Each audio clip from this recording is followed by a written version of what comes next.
Muy bien, pues muy buenos días. En primer lugar, querido presidente de la Fundación, José Luis, gracias por tus palabras. Señor director general, Luis Fernando Villanueva, senadoras que nos acompañan, consejero de Gestión Forestal y Mundo Rural de la Junta de Extremadura, querido Ignacio,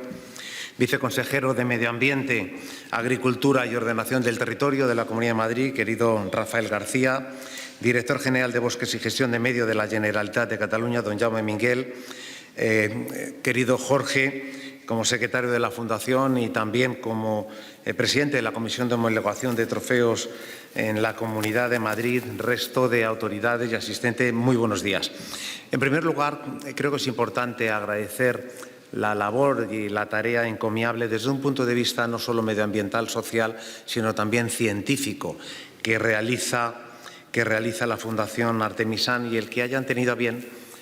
presentar este informe, un informe de impacto social, económico y ambiental de la actividad cinegética en España, creo que es una muy buena cosa.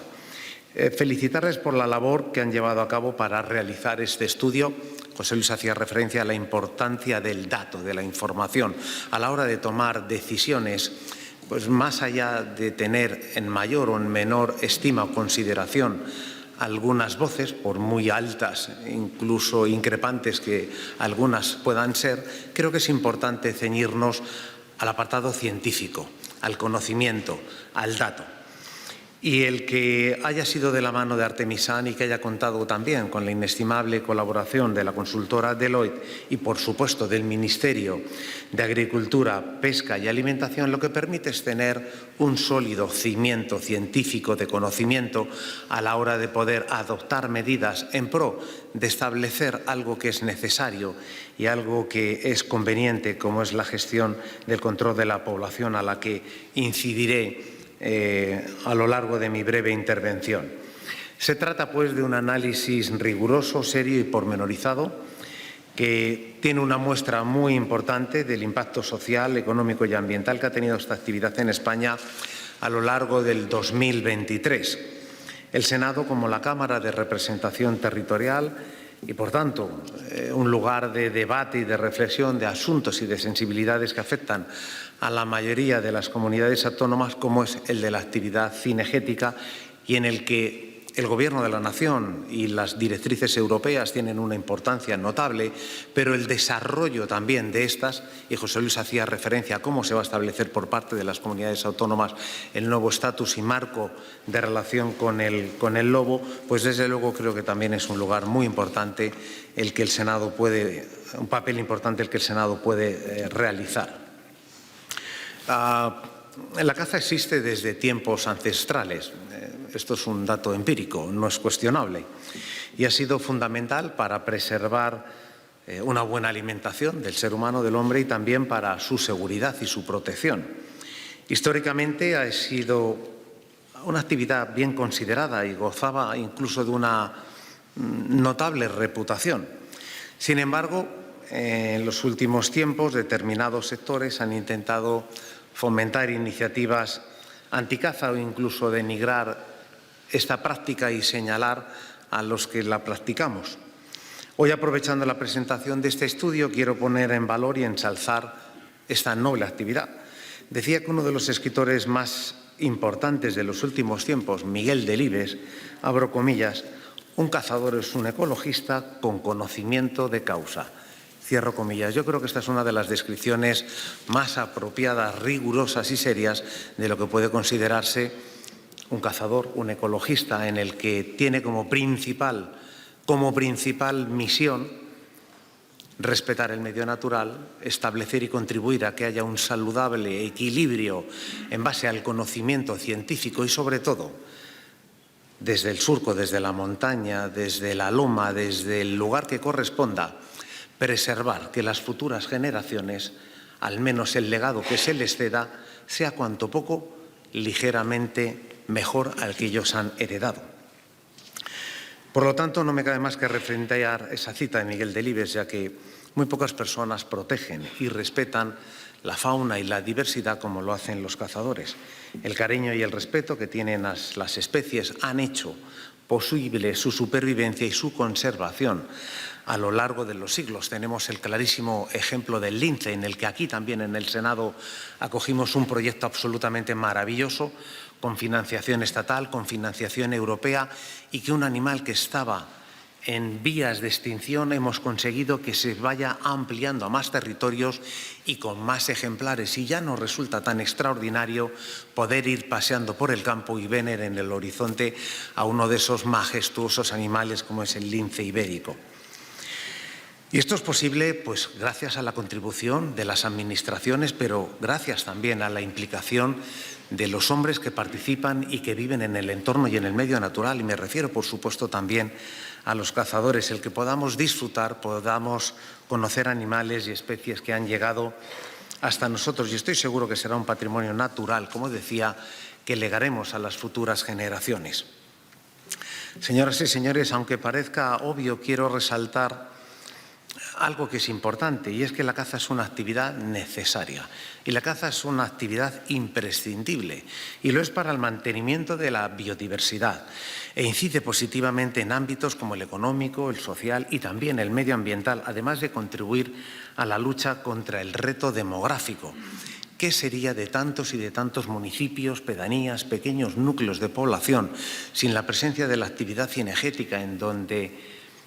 los fines de semana se dan la presencia de 10 o de 15 personas que comparten una pasión, que son 10 o 15 personas que almuerzan en el pequeño bar del pueblo, que casi se lo abren específicamente para ellos, que cuando tiene lugar una montería, pues son los que contribuyen a contratar las mulas para sacar a las reses del campo. Y esto quizás desde el desconocimiento de una parte importante de la población no se le otorga la importancia y el valor que tiene la actividad cinegética, del mismo modo que cualquier cazador que lleva un morral, además de llevar el almuerzo, el bocadillo, generalmente siempre viene con una botella de plástico que se encuentra por el camino, con algo que estaba en el campo pero que no tenía que estar, y que cuando llega al maletero de su vehículo lo deposita y lo deja en la primera papelera, contribuyendo también de manera decisiva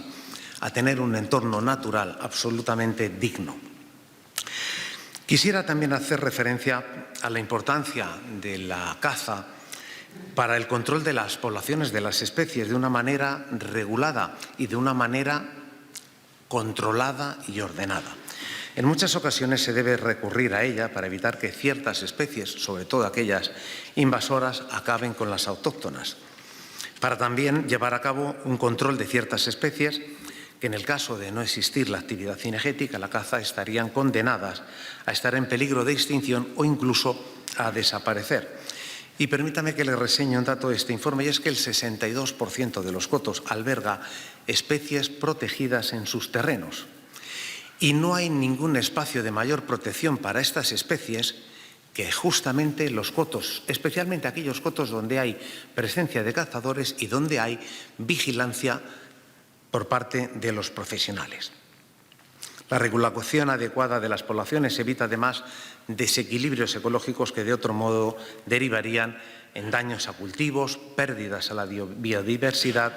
y aumento de enfermedades de fauna, o que éstas se transmitieran a los seres humanos. Igualmente me tengo que referir a la caza. Reduce sí o sí la siniestrabilidad en las carreteras. Lo pudimos comprobar como en los primeros momentos de la pandemia, en donde todos nos tuvimos que refugiar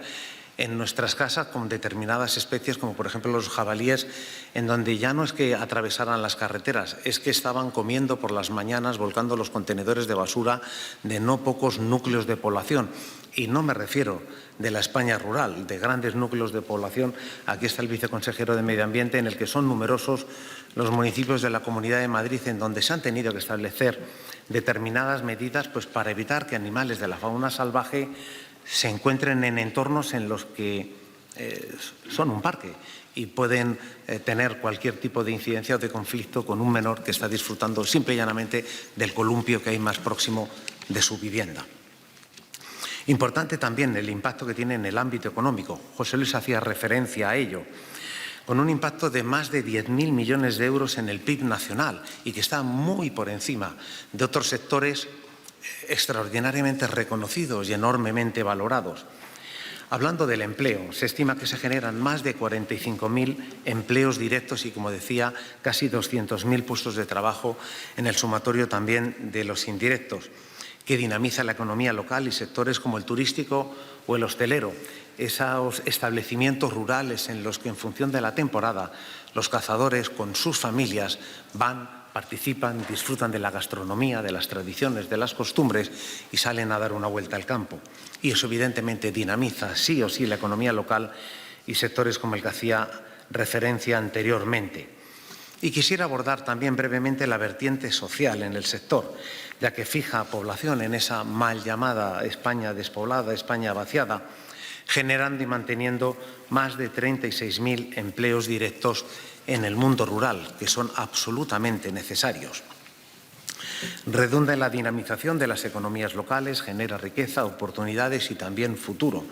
Y también ingresos en estos municipios, en donde la actividad cinegética, la licitación y la explotación del coto de caza, en algunas ocasiones, es, si no, una de las principales fuentes de ingresos que tiene el municipio, pues, para atender las necesidades de su población.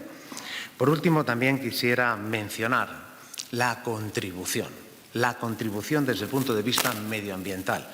Debemos agradecer a los propietarios de los cotos el cuidado que llevan a cabo de miles de hectáreas en nuestro territorio, porque no solamente los protegen, sino que los salvaguardan, y que mediante esa protección y esa salvaguarda lo que se contribuye en una gestión ordenada es a evitar la propagación, por ejemplo, de unos incendios incontrolados en el hipotético escenario de que los territorios, los campos estuvieran desatendidos. Por otra parte, se encargan, como decía,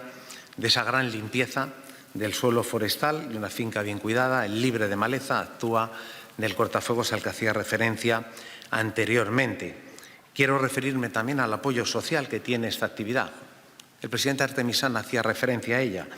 577.742 cazadores, convirtiéndose así en la tercera actividad deportiva con mayor número de licencias en España. Y, señoras y señores, la actividad cinegética se enfrentará en los nuevos tiempos, pues, a nuevos retos. Y esta tradición ancestral ha sobrevivido a los múltiples desafíos que ha tenido gracias a su capacidad de resiliencia, ya que es una actividad necesaria para la conservación de multitud de especies, sobre todo de las más vulnerables, de las protegidas, y lo seguirá haciendo en las próximas décadas. Es necesario seguir avanzando en los ámbitos como la regulación. José Luis hacía referencia a 4 cuestiones muy señaladas, ya que necesita de leyes justas, de leyes viables, ejecutables y de leyes consensuadas con el sector, así como el de una implementación flexible y racional de las directivas europeas sobre naturaleza, en las que imperen los intereses de los sectores tradicionales y que se defienda el campo y la ganadería. Evidentemente, José Luis hacía referencia a la saludable convivencia y coexistencia del lobo con la agricultura y con la ganadería, en este caso, la ganadería en extensivo, en donde evidentemente los gobiernos autonómicos tienen que establecer el marco regulatorio de establecer un control de población en pro de garantizar el que no sea el ganadero el que se encuentre en vías de extinción y que el lobo esté lo suficientemente garantizado, como así se ha visto en tiempos no muy pasados, en donde, cuando las comunidades autónomas tenían la capacidad de gestión del control de la población, ha crecido el número de ejemplares, ha crecido el número de manadas, y eso no ha impedido el que existiera un razonable, y digo razonable porque a un ganadero, cuando le matan un cordero o un ternero o un potro, pues evidentemente los pensamientos que tiene hacia quien le ha arrebatado la vida pues no pueden ser, como es lógico, los más cariñosos posibles. Concluyo. En definitiva, esta actividad repercute positivamente en la sociedad, promueve ecosistemas equilibrados, genera beneficios medioambientales, económicos y sociales y fija población. Y, por supuesto, con todo ello se dinamiza los municipios rurales. Por tanto, considero importante e imprescindible respetarla, apoyarla, defenderla, protegerla y animo, sobre todo, también a conocerla. Estudios rigurosos, como el que hoy se presenta en el Senado, resultan absolutamente necesarios e imprescindibles para conocer la realidad de la actividad cinegética y orientarla hacia un futuro mucho mejor y mucho más sostenible. Finalizo felicitando a la Fundación Artemisán por la realización de este trabajo. Les animo a que sigan realizándola con una cierta carencia de tiempo, al objeto de tener un conocimiento cierto en tiempo real de lo que acontece y ocurre en el campo. Y, por supuesto, invito a los asistentes y al resto de senadores que conforman esta Cámara a que aporten lo mejor de sí mismos en su capacidad legislativa para poder seguir disfrutando y, por supuesto, para poder facilitar a las futuras generaciones disponer de un medio ambiente no como el que hoy disponemos, que creo que es notablemente positivo y bueno, sino incluso mucho mejor, y de poder contribuir con todo lo que ha acontecido a que las futuras generaciones puedan seguir disfrutando de lo que nosotros tenemos la oportunidad de disfrutar. Muchísimas gracias.